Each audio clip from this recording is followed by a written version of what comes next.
Genesis chapter 39. Now Joseph had been taken down to Egypt. Potiphar, an Egyptian who was one of Pharaoh's officials, the captain of the guard, bought him from the Ishmaelites who had taken him there. The Lord was with Joseph, and he prospered, and he lived in the house of his Egyptian master.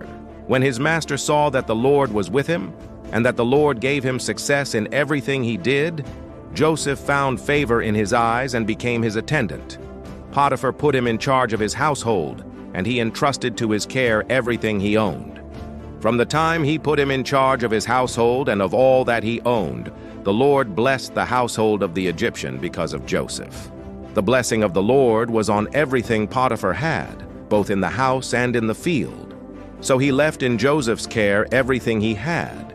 With Joseph in charge, he did not concern himself with anything except the food he ate. Now Joseph was well built and handsome, and after a while his master's wife took notice of Joseph and said, "Come to bed with me." But he refused. "With me in charge," he told her.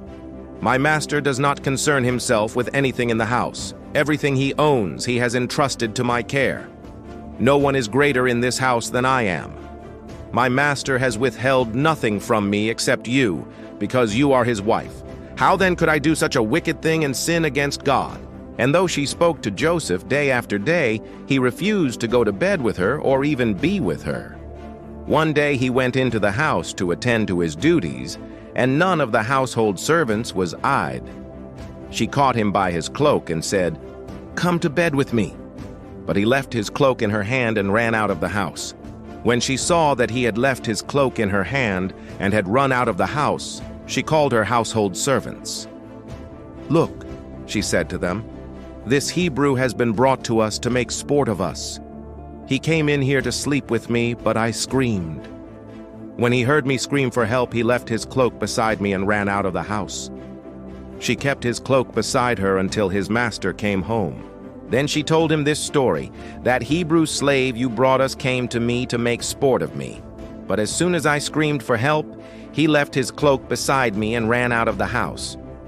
When his master heard the story his wife told him, saying, "This is how your slave treated me," he burned with anger. Joseph's master took him and put him in prison, the place where the king's prisoners were confined. But while Joseph was there in the prison, the Lord was with him. He showed him kindness and granted him favor in the eyes of the prison warden.